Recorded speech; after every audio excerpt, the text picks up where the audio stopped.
Hello and welcome to our webinar today. My name is Marsha and I'm the head of partnerships at Kilimanjaro Consulting.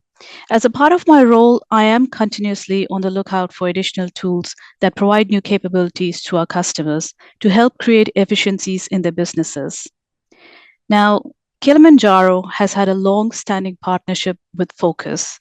Focus, as some of you might know, started as a business in Australia and is now a global name. The product itself started as an analytics solution more than 24 years ago and has now evolved into a full suite of analytics, financial statements, budgets and forecasts, and rebates. And this has been recognized by the software selection and strategy experts at BARC in 2024, where Focus secured a top rank in innovation, amongst its top ranking in few other categories as well. Innovations, personally to me, reflect how intentional a business is in securing feedback from customers and ensuring that the product is catering to the current needs of the market. So with a webinar such as today, our main aim is to provide you, our customers, an opportunity to hear from subject matter experts and get insights into what the trends are that they're noticing and how technology might help you with the challenges you are facing. So we're very excited to have Craig Medlin from Focus join us today to share his knowledge and expertise. A few things to mention before we start. Today's session is being recorded and will be sent to the attendees and the people who have registered. You will all see a Q&A button within your Zoom interface. So please feel free to ask us anything relevant to this topic throughout the session. Also, so that others can see the questions and add to the conversations, we will reserve time at the end of the session to answer these. So without wasting more time, please join me in welcoming Craig. Thank you very much for that, Masha, and thank you everyone for your time today. Really excited to take you through the trends that we've been seeing. So just to introduce myself, my name is Craig Medlin. I've actually worked with Focus for coming on 16 years, but I've been in the BI FP&A space for a bit over 20 years now. So I have seen a lot of trends and movements in the technology space over that time. I help thousands of customers around the world with the BI and FP&A transformations that they're going through. And today we've prepared probably the 5 most common trends that we have seen, and we'll be showing you a little bit of our product just to bring some of these case studies to life, and then we'll get a chance to bring some of the context behind these trends to life. So I think it's fair to say that the role of the CFO, it really has evolved over time. You know, we've seen a lot more responsibility given to our finance teams, and in preparing for today, we came across a survey that was actually done by Sage in 2024, where they actually surveyed about 1,200 finance leaders around the globe, and the results, well, are kind of interesting, but also somewhat in line with what we've seen, and that is that up to 85% of CFOs do expect to play a more significant role in shaping the strategy of the businesses they're in over the next 3 years, and that they are spending more time, up to about 4 hours a week, on tasks that actually aren't part of that kind of standard remit. And the other interesting one was about over 80% actually anticipate spending more time on new technology, whether it's existing technology that they're upskilling in or acquiring new technology. So they're not just, CFOs aren't necessarily just seen as the financial stewards, if you will, of the business.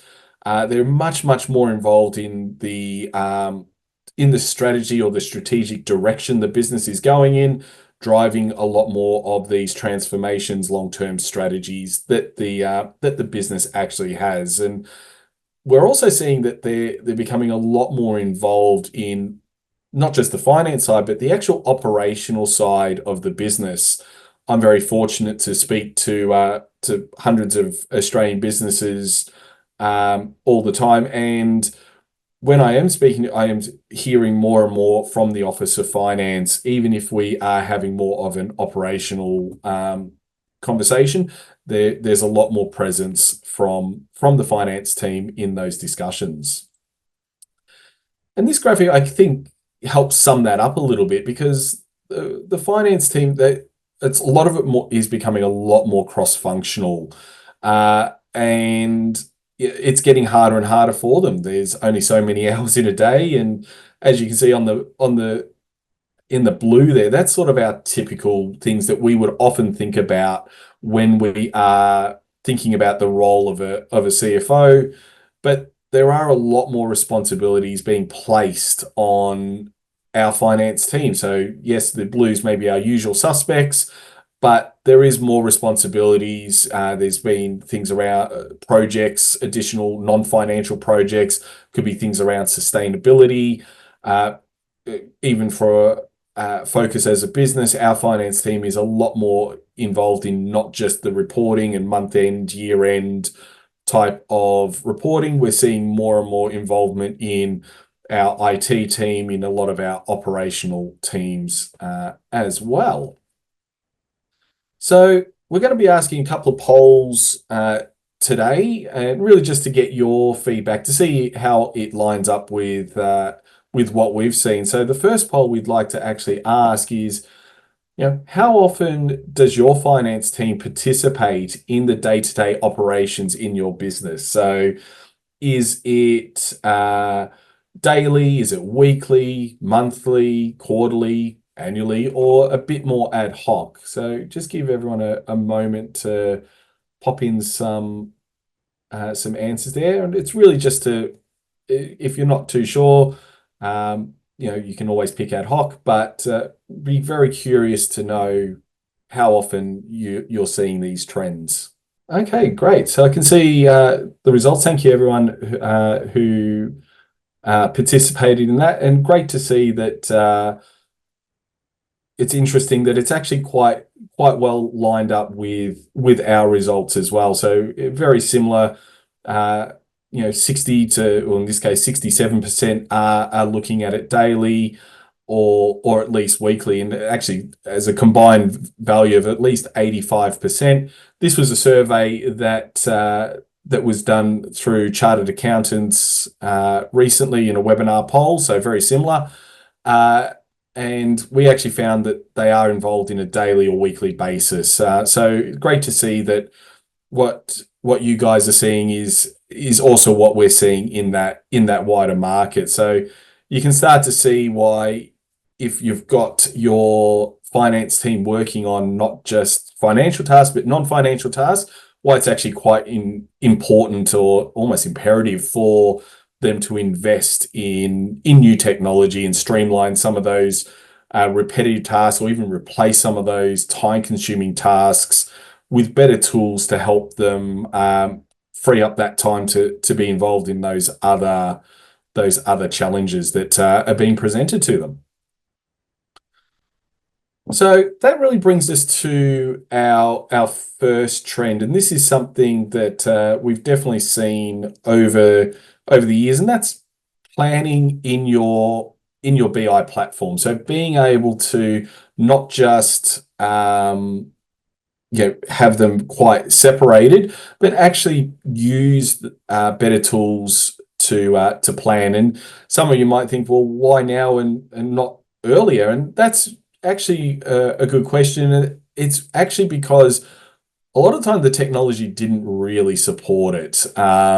A lot now we do have a lot more robust rather data platforms that do that integration between ERPs and FP&A software, and the BI tools are allowing you to tap into that extensive data that is often in MYOB. So your sales, your financials, your operational data. It doesn't matter if you're using Acumatica or you are using Exo.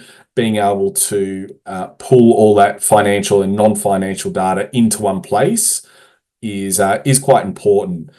And while over the years and continually we do see ERPs like MYOB make improvements in these areas.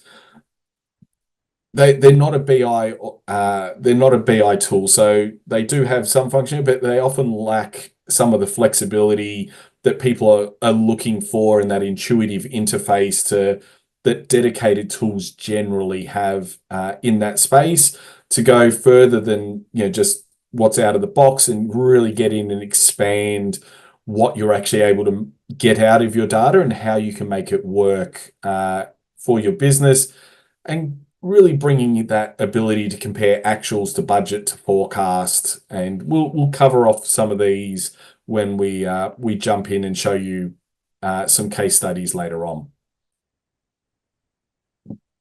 Now, I'm not sure how many people here have heard or follow Paul Barnhurst on LinkedIn. So for those that maybe don't, he's the founder of the FP&A guy, and he's got some financial podcasts. So if you don't follow him, it might be worth a listen because he shares some really, really good insights and practical advice for people like yourself in that functional finance leaders. And he's been talking about exactly this subject more recently. So and he has also identified that it is a growing trend in popularity, so much so that he's actually even written a whole guide to it. So if you're not following him, definitely worth giving that a go. All right.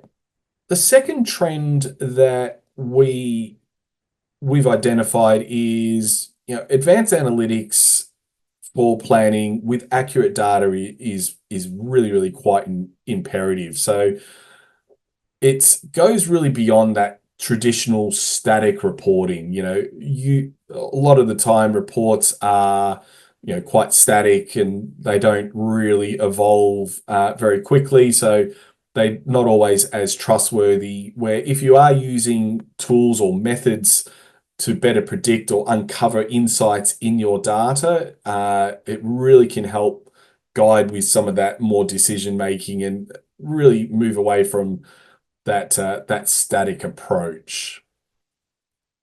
And it really is about being more dynamic, being more real time, allowing for drill down. So actually drilling into the information and understanding if this is something that is recurring or something that is ad hoc or something that maybe shouldn't be there at all.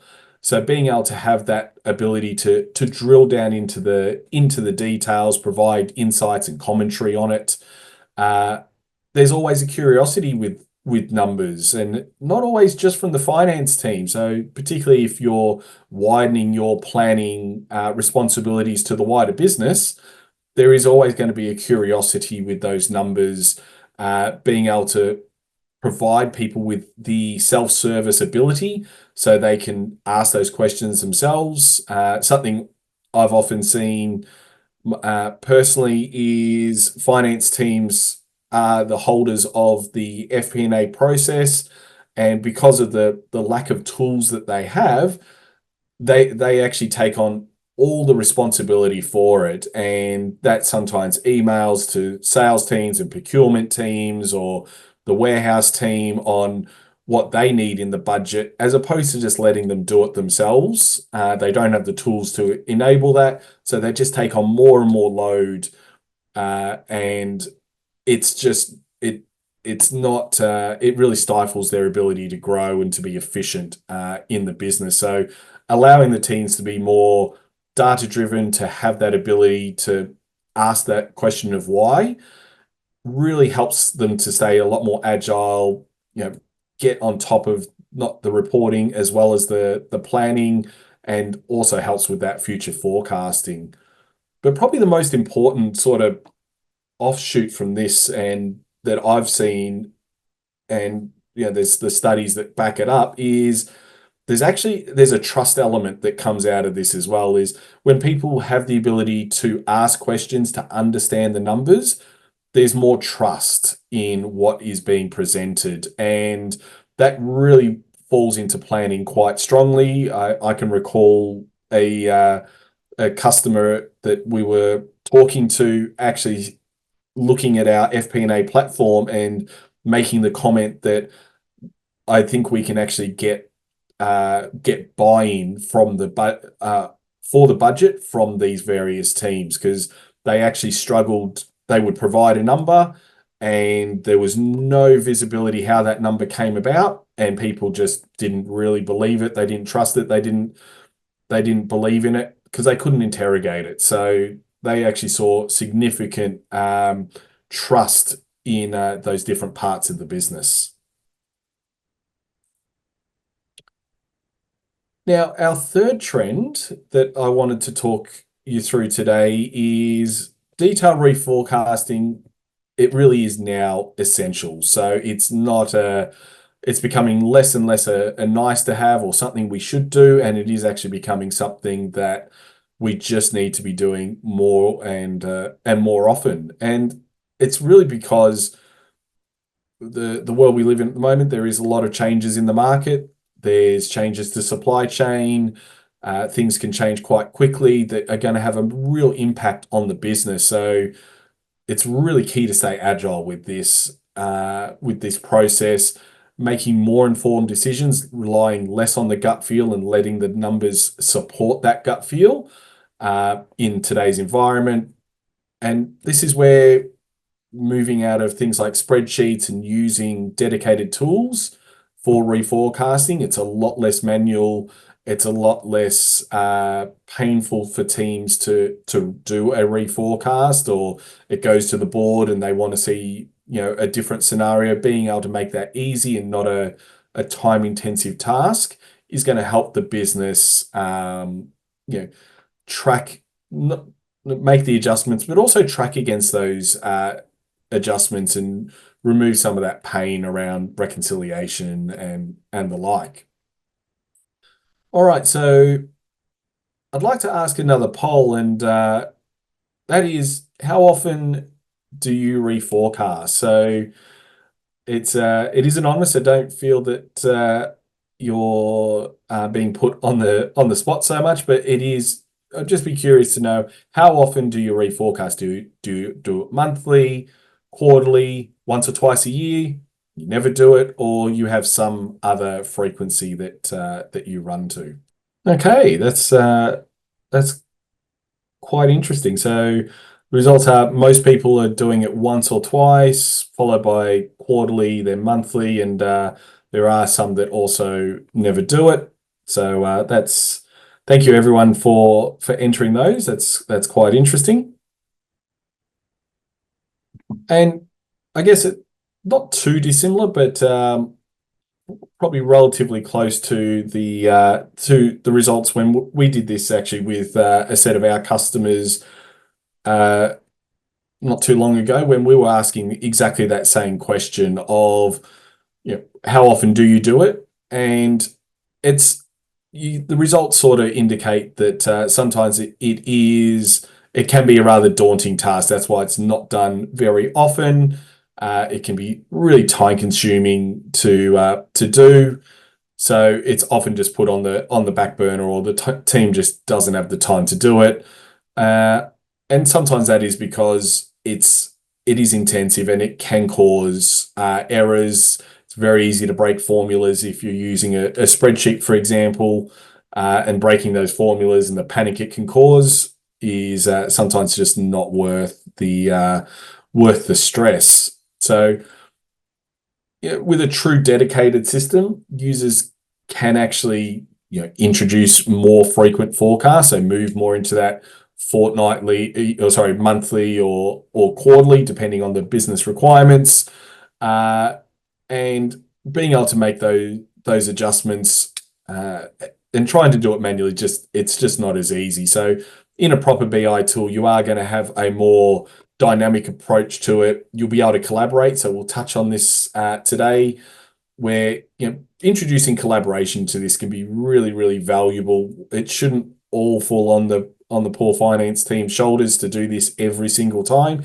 particularly if we're using operational information as well. So being able to pull data from different parts of MYOB or even other systems if need be, to give you a better holistic view of what's going on. So that's really where a proper FP&A tool can really help a business.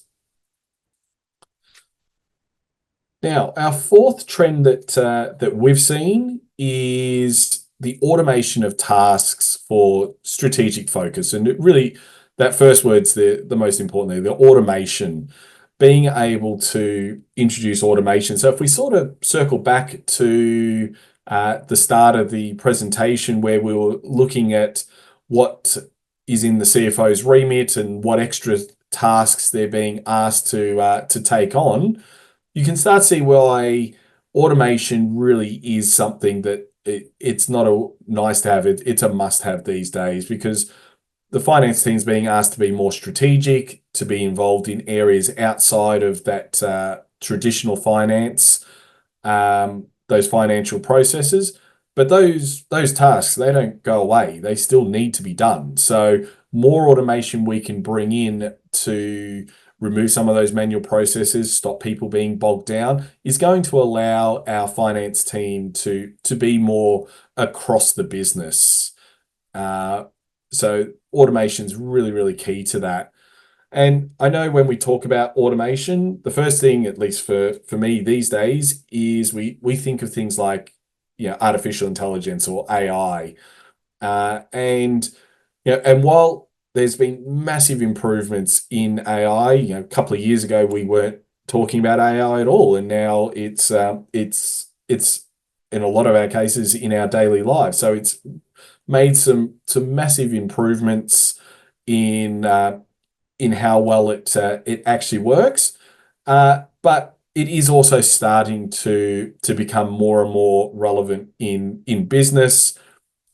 What we've seen is there is still a little cautious optimism around how good AI is and what it can actually do, particularly with today's subject around financial planning and analytics and business intelligence. So while there's been big improvements, there is still potential risks that you have to weigh up when introducing AI into your FP&A processes. And a lot of it comes down to the data that you're feeding into the models. Is it accurate? Is it up to date? If it's not, that can actually give you poor forecasts and really influence negatively your decision making. So you have to weigh that up, as well as how much reliance you're putting on it and not having that human oversight. So some of these algorithms, they can't see necessarily market conditions the same way you can. So if you are looking to introduce AI into this process, just make sure that as you are doing it, that you're not seeing it as a replacement for that human judgment, but more as a enhancement to their abilities. And this is really where Focus also sees AI. We do have AI in our platform as a business, both in a front end and a back end process. We're also introducing insights using AI. So it's something we are very heavily invested in, but we do also see that cautious optimism. People want to know that they're going to get accurate results from AI. So we believe in that as well. And when we're talking about automations, there is still, outside of AI, there is still a lot of automation that can be introduced into your day-to-day, into everything that you're doing. And these are some of the top 5 that we often see. It is around how much automation can we introduce to help close off the month and produce reports and visualizations for our board members to understand how we've actually performed. Workflows to make it easier to assign tasks and get people adjusting their forecasts, or tailoring the reporting to those respective audiences, and how can we automate that so we're not sitting there in Excel and adjusting and moving GL accounts and chart structures to satisfy these different audiences with relevant information. And one of those, and we'll actually touch on this last one is in the demonstration, is how can we actually have it being a bit more proactive for us? How can we get early warnings to potential issues of massive swings in variance or tracking against a budget where we see really high percentage moves that could be concerning, and we really need to be on top of it, not just at month end, but actually even earlier than that. This slide here, this is actually a PwC study, and what it actually aims to do is to show the trend that the functional finance teams are on in regards to automation. So you can see we're looking at that passive, proactive, and preemptive approach. And I'd probably say from experience, talking with all the businesses that I do, most probably fall between that passive and that proactive stage where they are moving towards using more data, introducing more automations into the business. They are still in a transition phase. Not all finance teams are across everything. They are sometimes a little bit siloed and just churning out reports, but it is something that we're moving. And I have to agree with this, moving further and further into that machine learning or artificial intelligence, really automating more of that to gain better insights and to make sure that the team isn't being too bogged down. And where people fall on this sometimes is a factor of what life stage that business is in. So have they been in business for a long time? Are they a relatively new business? Can have an impact on how well they embrace technology or how they embrace being more proactive than just running traditional reports. Now, the last trend is tech stack consolidation. So I'm sure, like a lot of businesses on the call today, you're not just using MYOB as the only software package in your business. Something we're often seeing is businesses have a lot of, sometimes 20 plus different systems in their technology stack, and that can range from BI, just traditional reporting, expenses, banking, billing, B&F, or budgeting, forecasting tools, modeling, treasury software. There's a very long list of CRM software that people are using that might be outside of the ERP. And sometimes these systems, they are actually looking at similar data. There's overlap between them, so they're sort of pushing data into lots of different systems. And it's sometimes just a factor of how these businesses have evolved. So they started with smaller systems, they've upgraded maybe to Acumatica, but they haven't replaced all these systems. So there is still room to simplify the tech stack and consolidate as much as possible. Now, there's benefits to doing this. Obviously, if you start consolidating your tech stack, you're going to bring down your costs. There's usually a subscription to everything. So the less subscriptions you have, the less you're paying for, particularly when there is that overlap between functionality. Being able to bring those together, it also can make your IT team a little bit happier, not having to support or manage as many software packages. It does generally offer a bit of a boost in terms of productivity. Having less places to go to perform tasks usually means that you are more productive. It saves time, a lot less copying and pasting, and making sure that that integrity is there. There is also a security and compliance. The less places you have your data, the better. So making sure that you are aware of what systems are accessing your information is going to give you a lot more peace of mind around security, and making sure that those platforms are GDPR or have a high level of security and actually audited systems. All right, and just to sort of round that out, as you can see here, it's not terribly, there is that hope that we can have, everything in just one system. But from a recent survey, it really actually, there's only 7% of the organizations that were surveyed in this particular instance that could actually say that they had just an all-in-one system. So a lot of businesses are using a lot of different platforms. There is the opportunity to consolidate them, some of these FP&A tasks, BI tasks together, CRM tasks, to really consolidate your tech stack and make life a lot easier.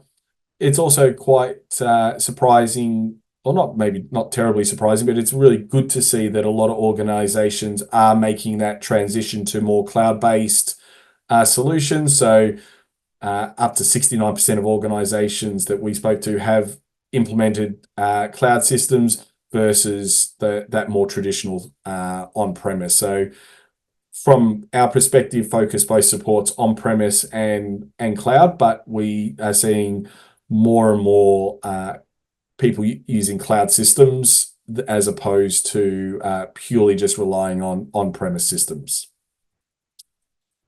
All right, before we jump in and show you around the software, the last poll we're going to ask today is, how are you going on your FP&A, or where are you on your FP&A journey? So do you already have a solution in play? Are you looking at actually doing something or evaluating something in the next kind of 3 months, hoping to implement something within the next year even? Unsure really if your business is at a point that it's ready for a FP&A tool, or you're not really looking to implement anything. Okay, really interesting. So not to go through all of them individually, but it is interesting to see there are some people that are looking to do something in the next kind of year, or unsure if they're not ready, seem to be the most popular responses. So let's actually jump in and show you around the what an FP&A tool can actually do, how it can look, and what you can actually use it for. So I'll just change my screen here. So like I mentioned, I'm going to be using Focus today for today's presentation. There are a number of FP&A tools and BI tools out there.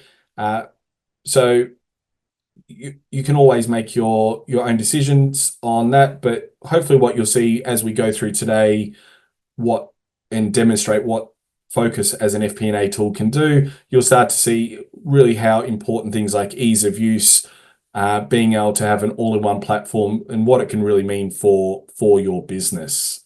So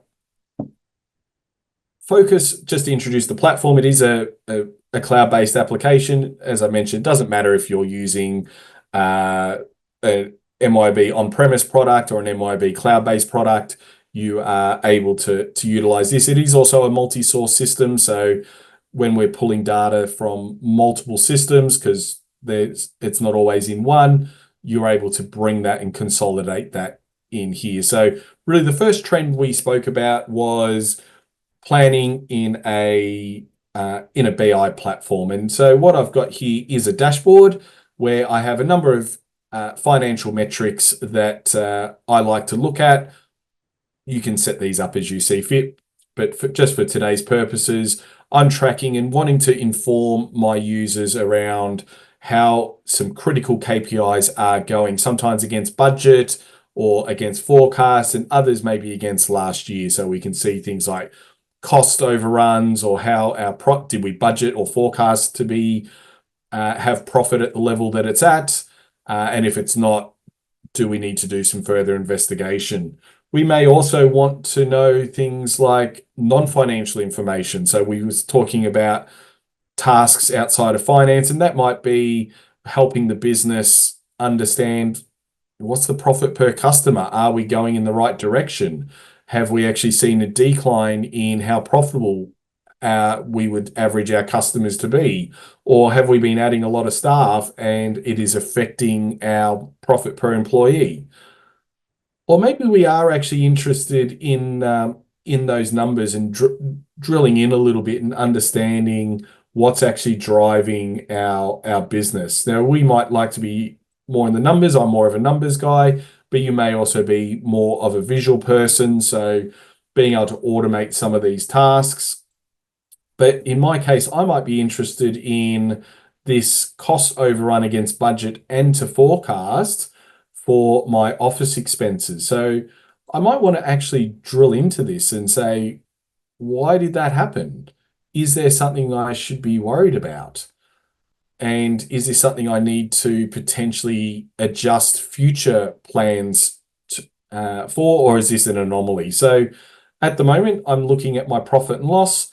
I can actually see that I am over budget. I can drill in to see which business is over budget and even understand right down into the details here that where the overrun actually exists and have the ability to drill into it, to ask that question, to understand, is this a one-off thing, like one transaction, or is this something I need to include in future budgets? Is this a good baseline to start building my budgets and forecasts off, because this is something that is reoccurring? So what we're showing there is just how easy, when you are using a BI and FP&A platform, you can start to plan within it. You can understand the numbers. It's not just a spreadsheet and you're not having to run separate reports to understand the numbers. Now, the second trend that we spoke through was advanced analytics with accurate data. And with accurate data is quite key. You know, an FP&A tool really should automate the flow of data. So on Focus's side, we automate from the MYOB product, the data into Focus. We go through a validation process to make sure that the numbers are accurate, so people are making decisions on accurate data. Now, instead of just looking at financial data, sometimes when it comes to planning, that advanced analytics is not just financial information. So for those of you on the call that might be a sales-driven organization, you've got sales teams, you've got products, you've got salespeople, how are they performing? You might actually want to drill into that and see, do some advanced analytics to make sure that what you plan is correct. So for example, if I want to look at my sales reps, I can do that. If I wanted to compare to the same time last year, I can do that. I can even drill in and understand why certain reps might be underperforming and what types of products are they struggling to sell, and follow my train of thought and say, well, I've got a problem here. Is it just with this salesperson or is this a wider issue?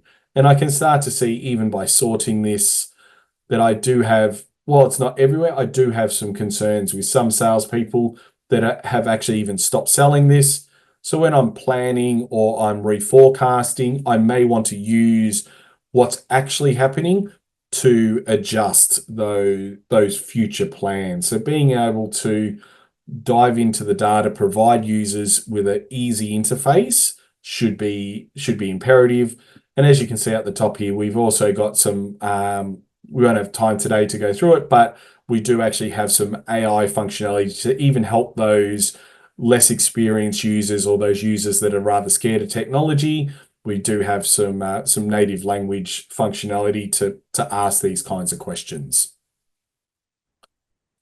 Now, the third trend, which I would probably say is the one that is the most interesting for me, at least, is that detailed reforecasting. It is something I see is very, very important for businesses to be doing.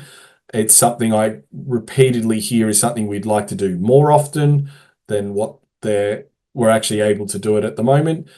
And it's often just because of the manual processes that go into it. So what I've got here is, this is one I've already prepared. A budget has already been generated in here, and we're now in the process of reforecasting. So you can see in this example, I have 3 months of actuals and the remaining in forecast.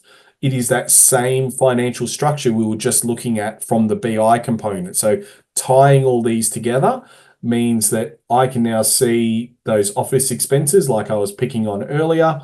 I can actually see what's happened and what we're expecting to happen. But we can even reveal what had previously been forecasted. So we no longer do we have to find the saved version of the spreadsheet and do those lookups and comparisons. We can simply move this around and reveal what had previously happened. It can be at lower levels. We can also use smarts, and FP&A tools should make your life easier. So do you want to get this line back on budget? It should be able to do that. It should be able to project forward to stay on budget. This is how much you get to spend by GL account, by department, so on and so forth, to stay on budget. Or maybe it's a line that you don't have too much control over, but you would like to project forward. How far off budget was I? And if I take that percentage of difference and apply it moving forward, what's it actually going to look like? So you have having these extra smarts to make it easier, to make more people aware of what this particular model looks like, where we're actually tracking, running different scenarios, just gets a lot easier when you are using a proper FP&A platform. And planning doesn't have to just be for the finance team. We've spoken around collaboration a little bit, involving more people in the business, and maybe that's right down to your salespeople. So in our second trend, where we're doing that deep dive analytics, we were talking about salespeople and product types. Well, we have those here, and we can even plan down into pricing and units. So I could actually say, well, the price is going to go up, and I can make that adjustment and even push that forward for future periods to see, based on my current plan, what revenue can I expect. I can actually be sending this over to my salespeople, to my sales managers. So involving more people in the process, removes some of that burden and automates more of the tasks for the finance team, but it's actually improving the trust that people have in those numbers. Now, I'll just to complete the detailed reforecasting. It's also important to note that a good FP&A tool should do more than just your P&L. So, for example, here you can actually see I am actually producing a three-way model. I'm actually producing a cash flow forecast with still the ability to compare what had happened and what is expected to happen against each other. I can see all of those movements, and I can adjust my profit and loss in my balance sheet and see what those future impacts on my cash flow look like, giving us more visibility on where cash is up to. Now, for my last product example that I wanted to show before we jump into the questions is that automation piece. So we've spoken a little bit about automating the flow of data and making some of those tasks like building board reports and visualizations, automating all of those. But what about alerting people to things that we need to be alerted about? So in this case, I'm actually interested in concentrating on my marketing team. I'd actually like to pick on the poor marketing team a little bit, but I'd like to actually concentrate on my marketing team and let them know how they're going against budget. And that's not my actual budget. This is my production budget. So I can see they are a little bit over budget. Not a lot at the moment, so maybe it's not too much cause for concern. But if I wanted to let the marketing managers know that they are running close or starting to go over budget, we actually have the ability to create an alert based on a variance, and we can set up our conditions and have automation actually emailing, notifying people of overspends and things like that to make sure people are aware. They don't have to go hunting for it. We don't have to, as finance professionals have to produce it for them. This is something that they can do themselves. All right, so we don't run out of time. Let's jump in and just summarize before we jump into the questions. I guess that what an FP&A tool does, and really that tech stack consolidation piece. And it is about taking your MYOB data and any other data sources you might have. So you might have external systems and pushing that through a platform that's going to really allow you to bring everything together, to do your business intelligence, to do your planning, doing that all together. There's real value in that. It's less systems, it's better consolidated, your data flows are more automated, and it just makes planning a lot easier. Thanks, Greg. That was pretty good. I actually made a few notes of myself as well. I think for me, the slide that stood out the most and the trend that stood out the most was how your traditional finance function has now been transformed into a, from a historical analysis to a more forward, thinking unit of the business. With tools like Focus, like the automation just frees up resources from time-consuming repetitive tasks.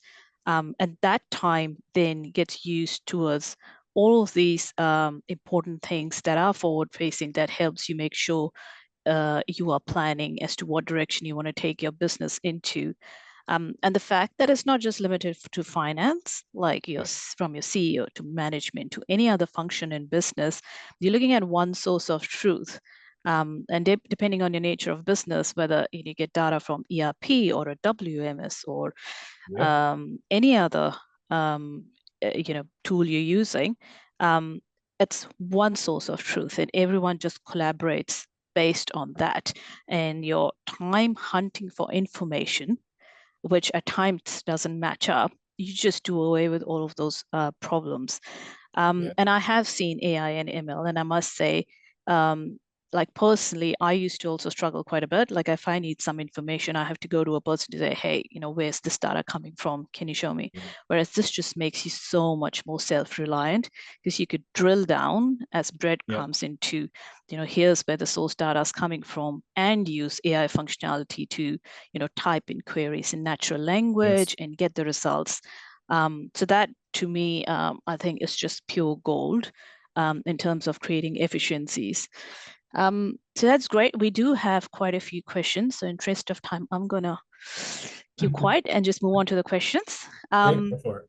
The first one is, can multiple forecasts be loaded into the system? Yes. So we're talking about one forecast in the time we had today, but you can have multiple budgets and multiple forecasts. We see a lot of customers doing that where they also want to actually even show actuals to prior year, to budget, to forecast one, to adjusted forecast. And you can even control who can actually see those. So you might have a best case and a worst case, and you might want to keep one of those only for select users, and that might not go out to everybody, just to keep everyone motivated, or not being too worrisome if we've seen market changes that we're being a little bit more pessimistic of what's the future is going to look like. You have that control, but short answer is absolutely yes. Perfect. And we've got another one that we do come across quite a bit, which is, how do you justify investment in additional backend systems above the ERP? Look, it's a fair question, and it's one that we often turn that around to really, efficiencies. There's a cost to not being efficient. There's a cost to people's time, but there's also a cost to inaccuracy. And quite often when we're engaged with organizations, while there is a cost for additional software, it can usually be quite easily justified with not just time savings, but the actual return on accuracy. If you're using business intelligence and you're a sales-driven organization, quite often we find that there's customers that have slipped through the cracks, or there's margin slip on certain products that just goes unnoticed. And having a proper BI tool help you identify that and correct it usually pays for itself and then some quite quickly. All right. Understood. We've got a question from Alex. In terms of budgeting, forecasting sales, what detail can the software go into for sales of X units at Y price, and how many different product categories can feed into the sales? It's generally not limited, so you can, as low as your data goes, is generally the answer to that. So the example I was showing, I did sale like the value of the item and the quantity. You can go lower than that. You can have rebate amounts, adjustment amounts, freight amounts. You can do all kinds of manner of things. We do have some customers that budget right down to customer by product, if they so want to. Obviously, it gets a lot more detailed if they've got thousands of products and things like that, but you can go down to those levels in the solution. Perfect. Anthony's asking, we are a FMCG business with over 1,000 SKUs. Can Yep. Focus calculate, report, and forecast stock turn by part number as well as by product category or classification? Short answer is absolutely we can, yes. So we fast moving consumer good customers make up a decent portion of our existing 3,000 customers globally. So we are actually calculating usually down at the SKU level and aggregating up to the category levels, things like turn ratios, coverage ratios, GIMROI, things like that. So happy to discuss further if you've got want to see particular examples on that at a later date, but happy to happy to say absolutely to that. Perfect. We've got a question on integration. How does the integration work to pull both financial and non-financial data from MYOB and other operation systems? Is it through Open API with live refreshing, or how frequently can you schedule the refreshing if not alive, if Yep. not live? So we are a timed refresh, in saying that we can run as basically as quickly as we can get the data. So with products like Acumatica, we are pulling it through the OData connection through a generic inquiry. So as quickly as we can run that, we can have the data in focus. Something like EXO, that's more a on-premise solution, we just simply schedule it. So it's usually as quick as we can get the data from that particular database. So most customers at a minimum update overnight. We do have some customers down at every few minutes and everything in between. So we work with you in your instance to understand what the requirement is, but we are able to use a mix of API, on-premise, ODBC. MYOB is, in this case, to say two of close to 300 different active systems that Focus connects to. So, and some of those are completely homegrown CRMs and things like that. So, if you've got something in particular, let us know, and we can always let you know how we're going to connect to it. Great. Our last question is, how do you overcome the natural resistance to change in this area? Yeah, it's over my time, I've definitely seen that one a few times. And look, change is hard for a lot of people and for a lot of businesses, but it is getting more competitive. It's getting harder and harder to get people to spend money with you. So besides your products or your services having to be what gets you there, having people need better data to make better informed decisions, to know who they should target. In a sales-driven organization, that change is quite often when a sales team is first presented Focus, they might be a bit taken back by having a BI tool and all their numbers out on show. But when they actually are provided with the training and, as hopefully came through today in the short demo, having something easy to use means that people use it. And those teams usually, when they see the opportunities it gives them, they are less resistant to change. On the finance side, it's a similar process. It's usually the time saving that they're gonna get when they see how quickly we can perform the same task.